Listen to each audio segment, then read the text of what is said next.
What's up, guys, and welcome back to the Global Esport Cup here on the GameShow English channel. I'm Mikelorus, going to be joined by Lyrical Gangster for another best of one. We got Ressurection going up against AFK. I don't know why the Commander is there, but you know that we're good anyway. Should be pretty interesting. I haven't heard of either of these two teams, though. I have seen a couple of these players on Commander AFK before. Lyrical, I don't know if you have any more experience than I do in this, but it seems like we are going to be walking into this kind of blind. Absolutely, and that's the best way to be, I think. I can't wait. Super excited to see what they're going to come out with this time. Last time you kind of knew what the result was probably going to be, and this time it's actually like I have no idea, which is pretty cool. Just toss a coin and see which side it lands on. Slander is Slander and Zeke Hartman's two names that I do recognize. I don't remember where from, though. So many of these, like, random CIS teams that are there for like a day or whatever and then just dissolve. Yeah, there's way too many. So yeah, I definitely recognize a little bit more of the AFK side, but either way, we never know what's going to happen in these types of games. So I think it's safest to assume even skill level and then just progress onwards from there. The draft is going pretty slowly, but all the big targets getting hit out. If it's not Bounty Hunter to be banned now, pretty sure Resurrection are going to waste no time grabbing that hero. Although Gyrocopter, Tusk, Wyvern, they can't all be banned out. Yeah, Quap too, all of them. There's the Bounty Hunter ban out. It's weird, I feel like there's these meta picks that are super, really impressively strong, and it really is kind of picking your poison in terms of what you want to go for. Not what I would have expected first, not completely and totally uncommon with the Winter Wyvern first pick, but a couple of somewhat defensive-y slash somewhat aggressive with Earthshaker supports coming out in the early stages. Maybe they don't know each other very well either, and they don't want to give their hand away. Yeah, I like the Shaker opening a little bit more than the Wyvern. I mean, as powerful as the hero is, she does do some very unique things. Of course, with the Curse, with the Embrace as well. She's just a little bit too slow in the early game for my liking, at least for a first pick support hero. I feel like Shaker just has the flexibility that Wyvern is lacking, but it is a strong opening nonetheless for Resurrection. Not going to say ever that Winter Wyvern is going to be a bad pick as a first one.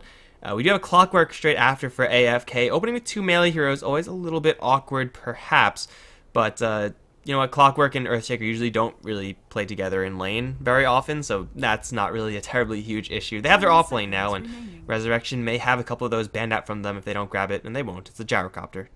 Yeah, pretty cool there. I like the Gyrocopter and Wyvern thing. The thing that I do find a little bit interesting about AFK's draft here is that one of the reasons I like Earthshaker so much as one of the early picks is because he has the potential to go in that offlane position. And with the Clockwork pickup, you're pretty much saying that unless you're not going to be seeing the Earthshaker in that offlane position. Because, you could say, all right, maybe Clockwork's going to be going up into the safe lane, but there's no way that it's going to be Earthshaker with the solo lane in the offlane anyways. So it kind of does lower down a little bit the sort of maneuverability of that Shaker, but still a highly mobile hero in terms of which lane he goes in. And we do see the Quap banned out as well as the PL. A couple of heroes that, obviously are pretty common. Storm Spirit also. The PL a little bit interesting. Tusk still in the pool as well. Phantom Lancer is one of those heroes that you can prepare for. Like, I think Gyrocopter already is a pretty good start up against that PL, but is so powerful that even if you do have, quote-unquote good heroes for Phantom Lancer, you may just end up getting crushed by him regardless. So, I think this ban is fine for the Resurrection side. Storm Spirit, same thing. Currently a little bit light on the CC side is Resurrection, and Commander getting rid of that offlaner in the Darkseer. Tusk is still available, and it is looking pretty good here for Resurrection, a little bit less so for the AFK side. 3 melee heroes up against the Gyrocopter Winter Wyvern. That's a little bit too much, I think. Yeah, definitely. And it would have to be that Tusk in the support role, which could probably, if you've got a dual support of Earthshaker Tusk, while strong, does leave you a little bit vulnerable to being harassed a little bit, even out of your safe lane, tri-lane. Shadow Fiend going to be the pickup. I like that a lot with the Earthshaker. You're going to be able to stack for him. You're going to be able to lay on down a fissure and maybe catch a double raise onto somebody. Or conversely, if you end up having a gank coming over towards that Shadow Fiend in the mid lane, separate a little bit of the ganking parties with the fissure coming down, and maybe you'll be able to keep them alive as well. Really strong combo, and they're all red against all blue, which is always nice to see as well. Yeah, I mean, we'll see who can actually keep up with the red versus blue scheme. Whoever is going to keep with it obviously has a huge advantage moving forward into any stage of the game. But Oh, Boo! I actually like Resurrection that pick a loss. lot Next too. game, we're leaving, guys. Let's see the next one. But Lion is the pick for Resurrection. It's fine. I mean, Lion is always going to be like kind of an okay-ish pick. I usually think that you need to have a reason to pick up a Lion though, because he is very clunky. He needs experience early on. Usually, I'm going to pick a Lion because we're up against like an Ember Spirit or a Storm Spirit. We just don't have enough CC, but really you don't need that much CC to deal with the Commander heroes. So Lion will still have his upside. Hexing and spiking for the Gyrocopter's Rocket Barrage is definitely a threat for the Clockwork, but I think you could probably do a little bit better. If you're going to go for this, at least, fourth pick to get a better read on what FK are going for. And I really like that Rubik pick in response to Lion, because Lion, one of the big things about him is that all of his spells are really good at something. Well, not really good. All of his spells are pretty freaking awesome at something, and being able to steal those with Rubik is pretty great as well, particularly Finger of Death for being able to gank that Gyrocopter. I like AFK's draft a lot. Not necessarily that Resurrections is bad, but I do think that this combination here has a potential. If Shadow Fiend goes for an early mechanism, which is what I'm imagining they're going to go for based upon this sort of fighty approach that I'm seeing AFK take, you're going to have a lot of damage coming out early, and hopefully they're going to be able to get the Winter Wyvern online quickly enough. As you mentioned with that first pick, that she does come on a little bit slowly until she's able to get that level 6. Commander just really need a last carry that'll determine their game plan. They can go for an Anti-Mage and play this game pretty slowly, and I think that will be justifiable, or they can go for a Luna and really step up the heat. Resurrection are going to grab a TA in preparation for the Shadow Fiend matchup, a pretty good matchup for the Templar Assassin, but gets a lot worse when you involve a Shaker in that. It's a fine pick, and the Commander don't really have a ton to burn through those refraction charges really fast. We've been seeing a lot of Templar Assassin today, actually. Seems like these teams just really do love that TA, and sometimes she goes off, other times she just doesn't do anything, like in the last game where she was kind of mediocre. But Resurrection, they have their mid lane, they have their safe lane, just looking for that off laner, and Tusk is still there. I don't see a reason why they shouldn't go for that. Yeah, completely. I think this Rubik is probably going to end up going Earn now based upon the TA pick. Sometimes it's sort of a toss-up, I feel like, between going for an early blink or trying to save up and get a blink, or go for that Earn. But I think no matter what here, you go for that to be able to burn through those refractions. And one last pick here for AFK. As you mentioned, a support, or excuse me, a carry. Another hero that might be interesting would be an Ember, potentially, be able to burn through that refraction charges as well, and have a bit of a mid-game presence by being able to get that long-range stun with the Sleight of Fist comboed with the Searing Chains. But we'll see what they end up going for. Any other heroes here that you are particularly really fond of besides, oh God, who'd you mention? I can't believe I forgot that already. Luna. Luna, Yeah, that was I'm the liking one. the Luna here. Maybe a little bit less now that Templar Assassin's on the board. But really for Commander, they don't really need anything. It's really just a matter of what they're comfortable going for. Like, they can go for a Bloodseeker also. It's a pretty aggressive hero. Or they could even go like super deep and go Sniper. Like, they have the Clockwork and Shaker to put up the barriers to protect him. They'll have the mech on the Shadow Fiend, so he'll have extra healing there. They can get away with that type of pick. So it really is up to what AFK want to do. The only weakness of Sniper, I guess, is you're up against a potentially blinking TA, which may get a little bit messy. But if it's Phantom Assassin, if it's Clinks, honestly don't think the distinction matters too much, since Resurrection will be decently prepared for any of them, but not very prepared for any of them either. I wonder if something like a Spectre could even work here potentially. It seems a little bit greedy, but I don't see a lot on Resurrection's side that is going to be able to punish that significantly. Well, I guess if you saw something like a Spectre pick, you could probably run the Gyrocopter and aggressive tri-lane, and they go for the Clinks. Pretty cool little pickup there. And this to me also looks like something that's going to be aggressive, albeit a little bit differently. Probably trying to make stuff happen with the other 4 heroes, and then maybe Clink's roaming through the jungle, seeing if he can pick off that Gyrocopter farming. I remember where I saw Slander. He was on Moscow 5. I don't know what reminded me of that, but yeah, that's that. I'm glad I got that settled out in my head. But AFK right now looking for a timing push, and Brood Mother. Okay, well, I'll talk about that in just a little bit, but it's the timing push strategy here from Commanda. They want to have a Desolator on Clinks. They want to have the hook shot on the Clockwork and the mechanism on the Shadow Fiend all at around the same time. It's obviously not going to be coming up at exactly the same time, but that's the plan. Then they group up and just destroy everything. All the towers, one after another after another. Broodmother may be a little bit difficult for AFK to deal with. They have, raises to clear off Spiderlings. They have Fissure, and Earthshaker down the line can, always have the dream of that Blink Echo Slam. But other than that, handling the Broodmother, especially with the Clinks as the safe lane carry, it's going to be a little bit difficult, I think, for AFK to deal with this Brood. Yeah, I think the real thing that this opens up for here as well is you might have to see the Earthshaker transition on into being more of a support down there in the safe lane instead of stacking up for the Shadow Fiend, just to be able to keep that Clinks alive, because he is really, really squishy in the early stages, even with the Wraith Band and the 2 Ironwood branches only having 530 HP. Really, really dangerous. Can obviously get away as well, but Brood usually tends to bring a little bit of reveal with her as well. It does have those sentries and the smoke up down here in the bot lane for the Dire, looking to try and see if they can find somebody here, and we'll see if that does end up happening. Well, it actually is going to be what looks like a safe lane Shadow Fiend. They're going to swap this SF and the Clinks to try to get a better matchup up against the Brood. But yeah, this Smoke is going to be in a really good position right now. They are going to run into Shaker. Did he skill Enchant Totem? No, I don't know why that was colored, but he's in a lot of trouble nonetheless. There's the Hex and the Arctic Burn. He's slowed to a call right now. Needs a Fissure like right now. Is going to land onto 4 heroes. That's really nice, but it's just not enough. He's going to drop to someone. It's the Gyrocopter to draw first blood.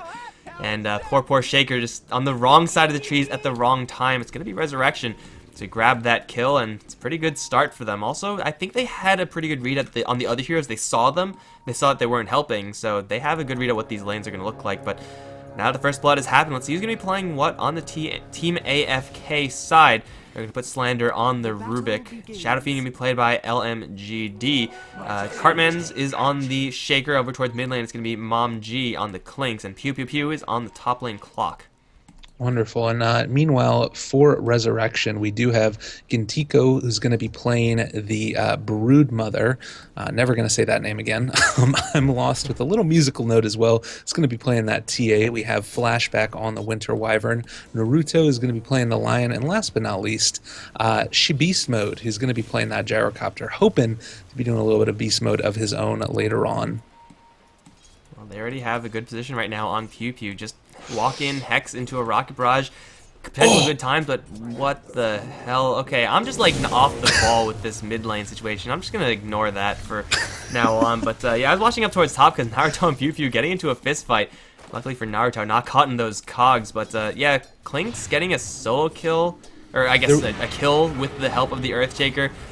Maybe when you're level 6 that happens, not when you're level 2. Clinks can't kill anyone when he's level 2. He's gonna get into another fist fight with Flashback, another Fissure landing, another Searing Arrow. As long as it doesn't miss, and it won't. He gets another kill. Are you kidding me? Like, this is just, what? All right, well, apparently Mom G is amazing at Clinks, and we should never doubt him again. I was going to talk about this earlier, but I love the rotation of Clinks to the mid, not because I thought he was going to get a double kill within the first minute and a half, but because I think putting the Shadow Fiend against the Broodmother makes a ton of sense. You can lift up with the Rubik and then potentially get a double raise, make a lot of damage, come out, kill Broodlings, but this mid lane is really the story so far. Clink's already at 1,500 net worth after those 2 kills and 7 and 2 on the CS. I was going to say that it's most likely the Desolator Clinks that I was mentioning before with that timing push that is the slowest to be built. It doesn't seem like that's necessarily the case. He has 2 kills already, and Shadow Fiend, you would expect him to get a little bit of extra cash from the spiders that he just ends up randomly killing. Mom G putting a lot of free harassment to the Templar Assassin, and usually TA is fine taking some harassment because, she will have the refraction, but this Clinks is able to do it at such a long range that I'm Lost is just getting absolutely beaten down upon. Pew Pew Pew up towards top. Getting hit with the Arctic Burn, gonna put up the cogs, will be just fine, but man, I'm Lost even with that bottle, just not winning these damage trades. And Clinks, there's also a tactical advantage to having him in the mid lane. It's a lot easier for him to quickly dip into one of the side lanes and just assassinate someone. Totally. I think what you're seeing here, on top of the ability to just consistently be able to do that, but the fact that he can use that Searing Arrows there and just get pretty much free harassed. There's not a whole lot that TA is able to do. It's a matchup that I don't know if I've ever seen it before, honestly.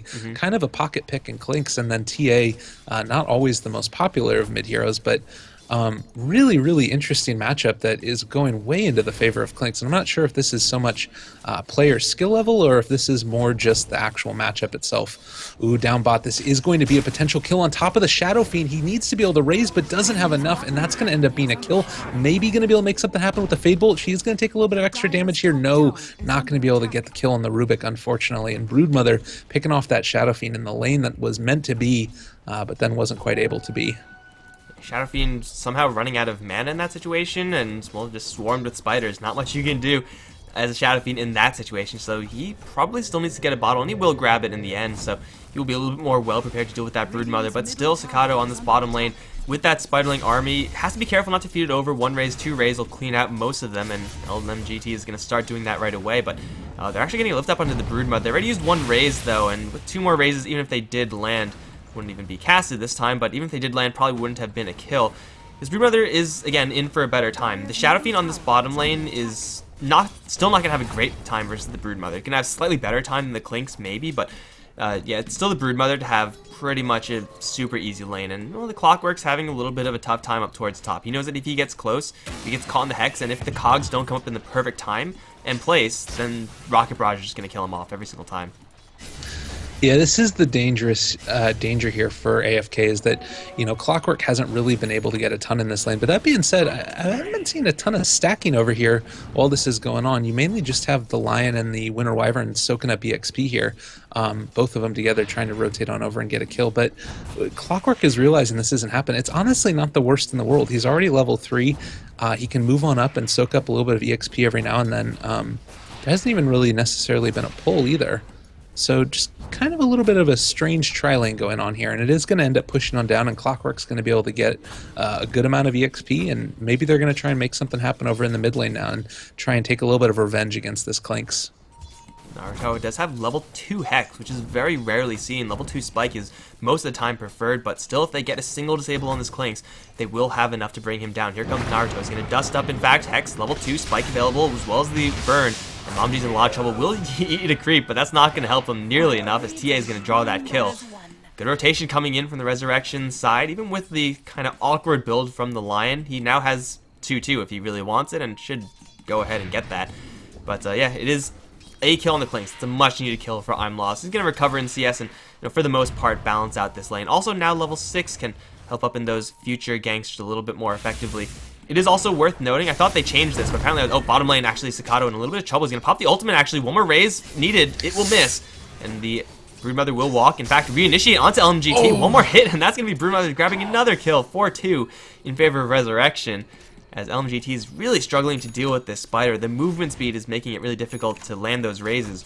But I was about to say, like, I thought they changed the fact that Searing Arrows, like, doesn't do a separate instant of damage, but apparently it still does. 1 Searing Arrow hit takes 2 charges away from the refraction. Oh, wow. That's really freaking big that actually ends up happening like that. I wonder if that's a change that they meant to port over into Reborn and it didn't end up happening potentially. Kind of hard to tell. Worth noting as well that Naruto did end up taking a level in Mana Drain instead of getting that 2nd level in Earth Spike. Which is kind of weird because the 2nd level in Hex, as you mentioned, it doesn't actually increase the disable any more than Earth Spike does. All it does is bring down the cooldown by 6 seconds. Kind of a weird scaling ability versus the Earth Spike obviously going up in damage by 60 per level. So you're trading off a 6-second cooldown difference for 60 damage. Ooh, and Momji with the DD here is going to end up finding Naruto. Might be able to make it happen quickly. Oh my goodness. Pew Pew taking a lot of damage here as well, though. Might be able to turn this back around. Oh, is this going to be a triple kill here? Momji double down on... Oh my god, there wasn't enough mana for the Cold Embrace. Flashback's going to go down as well. Triple kill at 7 minutes by the Clinks. Are you kidding me? He fired 7 times and got 3 kills. 2 kills, 2 shots to kill off the Lion, 2 shots to kill off the Gyrocopter, 3 shots to kill off the Wyvern. I have no idea. That's mid lane Clinks. Like, that's the threat. He usually is not going to get those runes. If he somehow finds double damage, he ate a creep beforehand from the stack that was created by Ressurection, and then he's just doing an obscene amount of damage, as we clearly just saw. 5-1-0, grabbed Power Treads, has the Ring of Aquila, should be building his Desolator soon enough. He's doing very, very well for himself, and clearly no lane is safe. Like, you would expect the Tri-Lane to be pretty resistant to just a solo ganking Clinks. You would expect the Broodmother to be pretty resistant to that as well. But not with a double damage on Clinks. Not like that. It's just way too much damage for anyone to deal with. And Clinks is actually going to go once again on the roam. Finds Invis, unfortunately, so has double Invis just in case, I suppose. He's going to wrap around the smoke gank, a flashback on Naruto. And, well, probably won't find anyone. There is dust on this Lion, so if Clinks decides to start a fight right now, he may get punished. But he's also running an intercept course for the Courier. I don't know how he knows this, but it seems like he may catch it regardless. Now he just sees it. And he's also spotted as well. That's a little bit awkward. Get him! No? Okay, he's gonna pop Invis, so he's moving slowly now. Oh, Courier, no, please don't move there. Naruto still has the dust. And he will pop it. That'll connect. He's going to now go into the Skeleton Walk to get a little bit more movement speed, but the Hex is there. And the Spike. Sonic Trap is there as well. I don't think the Clinks can get far enough away before the dust runs out, although it might be a little bit close. He's going to try to TP out. That's not going to happen. I think maybe if he kept on running, that would have been his best shot at getting away, but Clinks, I guess, forgetting that Skeleton Walk actually does eventually fade out, probably could have gotten that Courier snipe otherwise. You know, I think if he would have done either or, he would have been fine. If he would have kept running, or if he would have just TP'd right from the start after the Earth Spike went out, because there weren't any other stuns at that point. I think he would have probably been okay. Oh man, this Broodmother coming in again. Bot is actually probably going to go down. Last Raise ends up hitting, and Shadow Fiend ends up getting that one. Nicely done. It is worth noting also that Broodmother at level 6 got the Insatiable Hunger, so getting the extra bonus damage out of that of 60, I think that's really the main reason she was able to take down the Shadow Fiend so effectively. And now that he has Aquila as well as a wand and some treads, he's in a pretty comfortable spot now where that extra 60 damage isn't going to be enough to kill him before help ends up coming around. It's also the fact that he has all his base skills maxed out. Like, he has the heavy nuke in the Shadow Raise. Like, it does more damage than your ordinary nuke. He also has maxed out Soul, so he's hitting for 160 a pop, which is no joke. We already saw how much of a joke that was, or lack thereof, as the Clinks when he went to the top lane. It's also going to put a lot of damage into the Templar Assassin. The Broodmother is, able to put in a lot of damage when she has her Spiderling army, but the Spiderling army is not guaranteed to survive up against 1-2 Rays from the Shadow Fiend. It's a lot more difficult to actually make that happen. So now SF, though he's not going to be completely comfortable in the lane, is going to be able to just double raise the entire Spiderling army. Now he's going to try to raise Staccato. Even with the Insatiable Hunger, he's not winning that fight. I thought that with the ultimate, the Broodmother will be able to pull it through, but man, the Shadow Fiend is dishing. He really is. He didn't even need to use the illusion rune right there, honestly. I think he would have been fine, but just did it for safety. Really, really, really well done there to make sure that he was able to get that kill. And it's accelerating him to his farm. He now has both the headdress as well as the buckler, only needs a couple hundred more gold to finish off the mechanism. Meanwhile, up here in the top lane, you see that Clockwork already has his level 6. He's got Hookshot. And last but not least, Mr. Clinks himself he's going for a medallion. Mm-hmm. Interesting. I thought it was later, but it behaves pretty much the same way. The downside is that, of course, you don't get the minus armor on buildings, but that's fine. You kill heroes instead. It's a more cost-effective way to go, and I think it's a reasonable substitution. He probably can just get both since he is so loaded. Yeah, he also, I mean, how much is it? 60 damage? Is that right from Deso? Yeah, that you end up getting? They changed it. So they changed it. 50. They change everything. Yeah, a little bit back and forth, but it's definitely interesting. I think that it makes sense. You're going to be able to consistently get pickoffs with this as well for that cheaper cost that you're talking about, and then he's going to be able to accelerate into that farm. We do have more TPs up here to the tier 1 for the Dire, and it looks like they're just going to try and hold hands together to hide away from this Clinks before he takes them all out. Oh God, beast mode. We knew you well. Oh, nice cold embrace though. Clockwork coming on in, able to hit with the hook shot, but he's going to end up going down. Call down does end up connecting. Naruto goes down. Clinks is going to be able to walk away as well, and it looks like everybody is just going to get away on almost nothing. Oh, Arctic Blast. It's only level 1 also. That wouldn't have even gotten the kill, I don't think. And now they're just going to dive it. How many shots do they need? A couple more since there's an embrace available, but Flashback cannot get out of this. He's going to stand here awkwardly, and he'll get trapped in the cogs, and Mom should be able to pick up his kill with the arrows. No, Clockwork will have it. Templar Assassin's coming in with a double damage rune. She has a chance to spill damage over into Mom G. No, that's not going to happen. Pew Pew, TP out. Is there enough damage here? 1, 2 shots, 3 shots needed, and Pew Pew gets away. It's a clean dive from Team AFK, and we could see the amount of damage they're able to put out up on this top lane, and we could see really the limited power of the Lion of the Winter Wyvern this early on. they're occasionally good if you're going to get one gank off and then you fall back, but in those, larger scale fights, it's a lot more difficult for those heroes to actually get anything done. Now we have another smoke up from the AFK side. It's going to be Mom, Pew Pew, and Slander, and they have mid lane TA in their sights. Lift her up. Try to burn through that refraction. She's going to drop super quick. Here comes the battery assault, and she's going to get hookshot even for good measure. See another hero coming. That's a Lion. It's good that he canceled that one, but it's a very easy rotation onto the Templar Assassin, who is working with a Hand of Midas, so stopping her farm is very important, and it's obviously very easy to do so.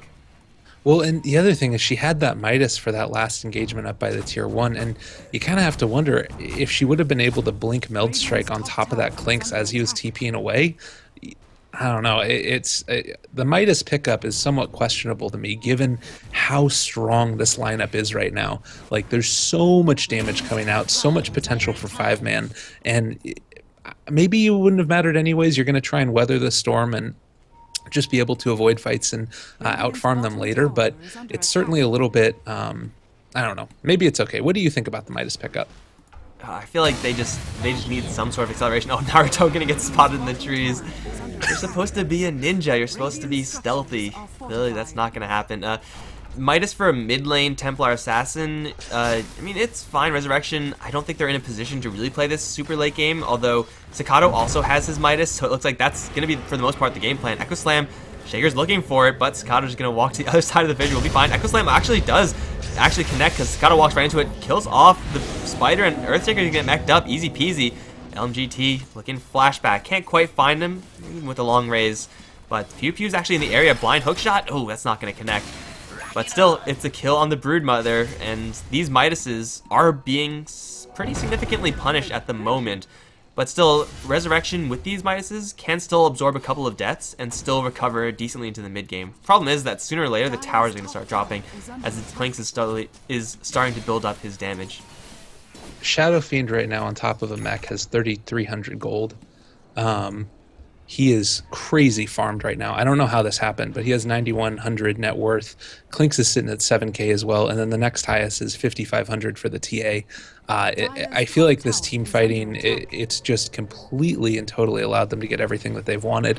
And I'm curious what he's actually going to be going for the Sanj and Yasha build. So nigh unkillable at this point. TA jumping on in again is going to end up getting lifted up here as well, burning through those retraction charges with the sentry ward right there. That's going to be a dead TA. Maybe one last hit. No, not going to be able to get it.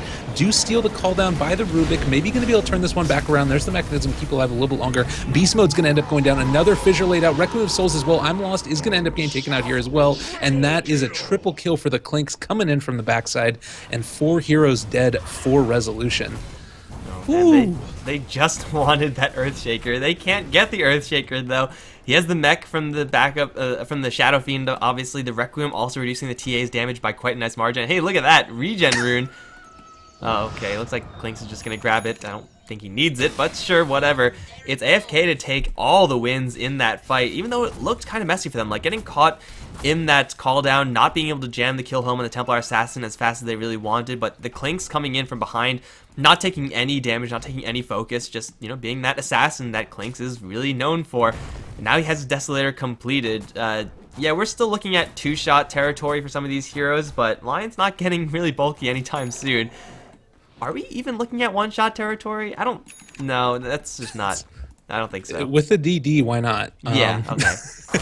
The other thing here as well, and you talked about earlier, first of all, Winter Wyvern wasn't in that fight last time.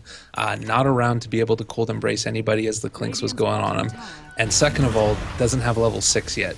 You think about one of the big, oh my goodness, where is this happening and why am I not looking Clinks at ran into a Lion. It took him 3 shots. What a scrub. But he's actually going to run to Beast Mode as well. He needs to be embraced like right now, but Flashback, you cannot fight this Clinks. He doesn't have his ultimate. He's going to die in 4 shots, and a couple more over the trees will kill off. No, not kill off the Gyrocopter, 17 HP, but they will have another flare in 7 seconds. Beast Mode. It's time for the sickest of jukes.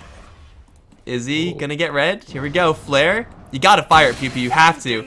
It's unfortunately nowhere close, but still, Clinks walking into the enemy jungle by himself, cleans house, then walks away. The comeback mechanic is here potentially for resolution. You end up Winter's cursing the Shadow Fiend with the Clinks around him. Maybe you can make it happen then, but barring that, it's going to be a really rough go.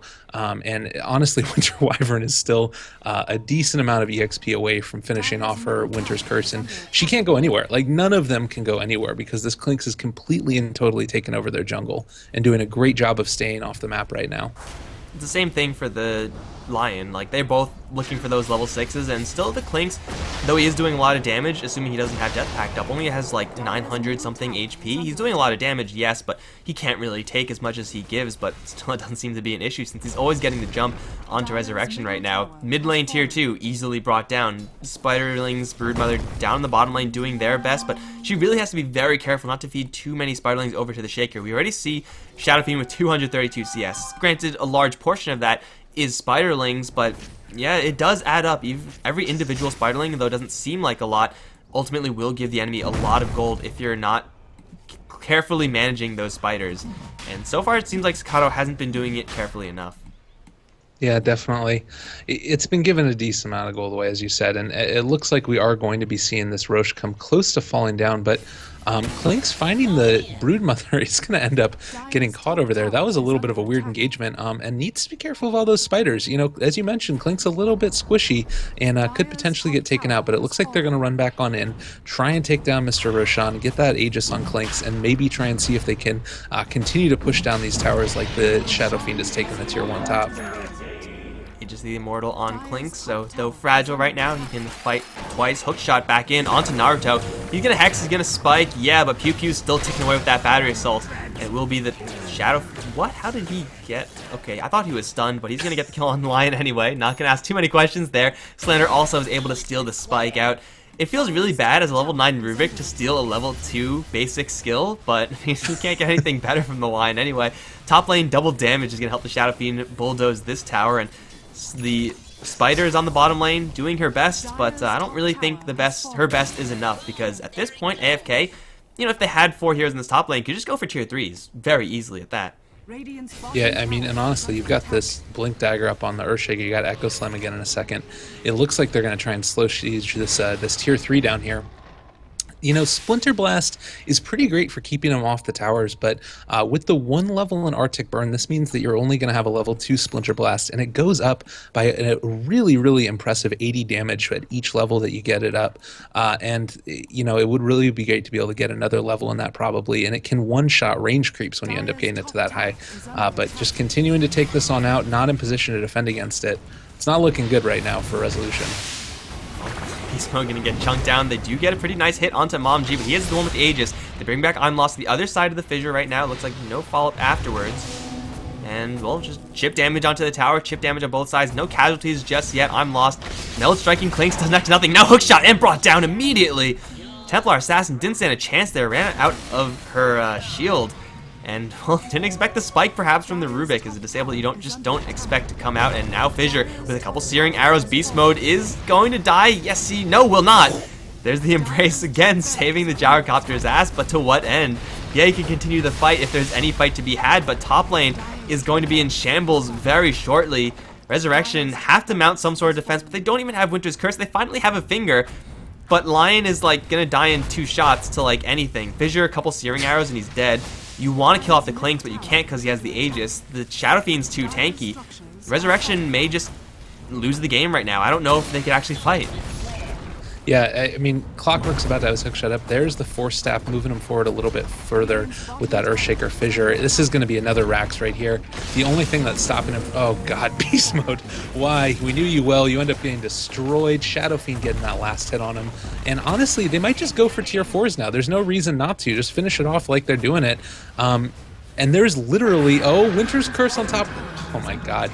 He's too tanky. They can't do anything. Level 1, not enough. GG ends up getting called. I'm Lost calling it, and I don't know if I've seen a whooping this hard in a really long time. It looked a little bit sketchy in the super early stages, but man, the Clink's mid lane absolutely crushed the Templar Assassin. I would expect the Clink to do well versus the TA, but I wouldn't expect it to do that well. And the Broodmother, she was still doing, you know, decently on the bottom lane, but not nearly decently enough. Lion 073, Winter Wyvern 053. I feel like these supports from Ressurection just not able to do anything in this game. They kept the Clockwork up lane for a little bit, but that's about it. So it is going to be AFK to claim victory, and well, I actually don't know off the top of my head who's going to be coming up next, but there's another game next. It's Aspera versus the winner of this one. So it's going to be AFK versus Aspera. Should be a pretty interesting one there. Guys, I'm Mikelorus. I'm joined by Lyrical Gangster, and we hope you enjoyed the game. Be sure to follow us on Twitter at Mikelorus, at Lyrical Gangster. That's a 3 instead of the E for the gangster part, and we will be right back in just a little bit.